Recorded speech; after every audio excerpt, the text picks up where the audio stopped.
So I'm going to turn briefly to my big picture economic overview. We do not have the state and local employment data for the month. For whatever reason, in February, they publish the data on March 2nd. So I have no updates on the local county unemployment rates for January. But at the macro level, it's another month of mixed messages, good news, bad news. Good news is good. The GDP growth in the fourth quarter was 5.7%. That's the largest gain since 2003. It was much higher than economists had expected. You probably saw the national unemployment rate fell below 10% for the first time in quite a while, giving some hope that the worst of the job market downturn is at least flattening out. And manufacturers added jobs, just a few, but jobs were added for the first time since 2007.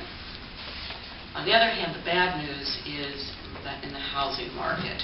While housing prices overall showed a slight improvement, the housing market was really what fueled the growth of the last recovery in 2003.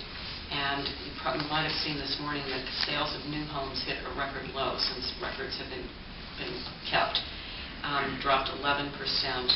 There was a report this month that 1 out of 4 homeowners in the country are underwater. They have a mortgage which is worth less than their home value.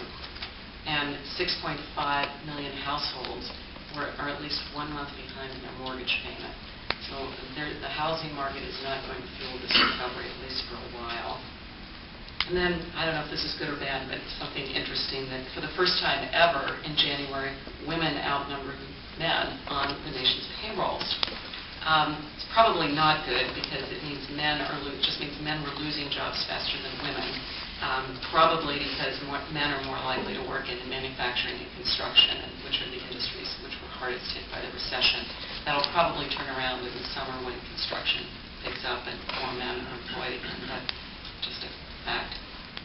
And then in Oregon, in January, both the governor and the state economist gave speeches talking about how they see the economy, and both used the words a long, slow recovery, and don't see hiring picking up until 2011.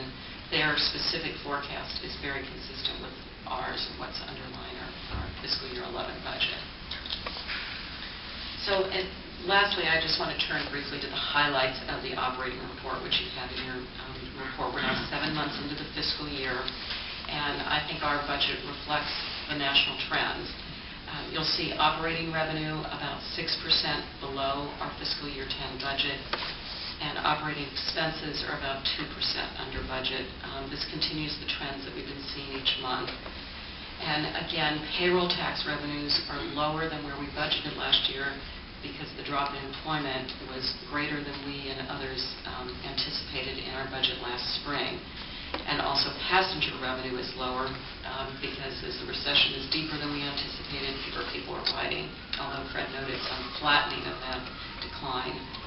On the expenditure side, the expenditures reflect the cuts we made in the budget last year. And in fact, our expenditures are coming in even lower than where we budgeted. So we're not overspending. It's just that revenues are down more than expenses were.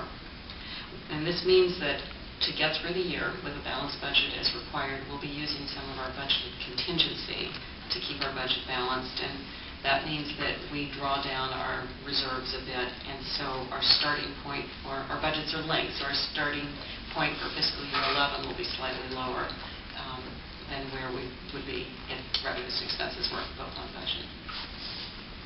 Happy to take any questions.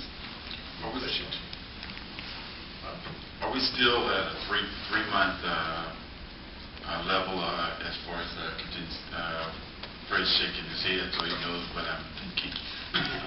No, we've been looking at we've been looking at cash, and it's something we discussed in Finance Committee. I think in the past maybe you were looking at working capital, which is a mixture of cash and not cash. And Finance Committee we discussed to look at where our cash, which is what we define as unrestricted, and we're somewhere most months around 1, maybe 2 months of cash. So we're definitely lower than where we have been over the long term. Let me stress, though, a part of the purpose of the policy, your policy, was had, that there is a cushion so we can at least glide to that lower level by utilizing that extra cash, and that's clearly what has been happening here. The concern, and Beth articulates it very well, is if the coming out of this recession is slow, then it means the ability to be able to replenish that as fast as we think is important gets compromised. But it's being used just as you had intended, which is to give us the glide path to deal with a deep recession such as what we have. You talked about the housing market. Does that include commercial property? I was talking. Separate? My statistics were about the housing. Yes. Because the commercial side is not becoming a bigger problem. That's what the reports this month where it's sort of the next shoe to drop. But I don't have the statistics on that with me. But you're right, it is a concern. Thank you, Beth. As Beth is leaving, one thing I think it would be valuable to point out, because this is kind of a breaking news issue. We talked earlier about, obviously, the $27 million hole we have in the upcoming budget.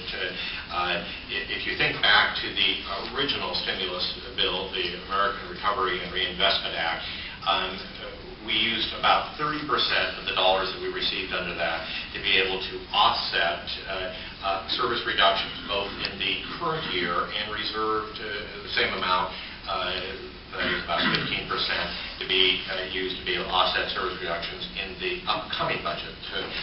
So that $27 million reduction we need drops to about $20 million. That is, we used about $7.25 million each year. There's been a lot of debate in the Congress about, is there to be a second jobs bill? The U.S. House of Representatives in December passed a bill, I think they entitled it Jobs for Main Street.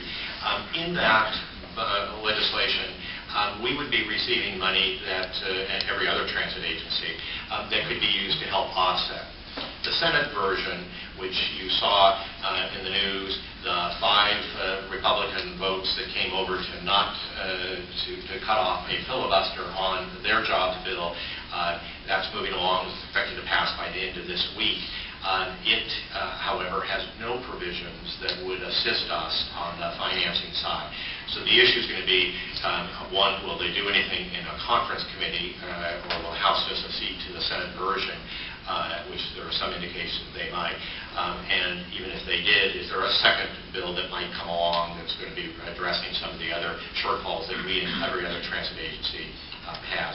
But I just want to be able to give you a sense that the relief from the federal level, although we were hopeful with the House bill, it is, I think, a much bleaker picture given the Senate bill and not knowing what's going to come out between the two. So anything that we can get Congress to do to be able to address the version that allows transit agencies to be able to get some relief. Again, our issues, although very, very serious here, if you look at Chicago or New York or other places, it's a lot worse, but that doesn't make it any easier for us. Thanks, Matt.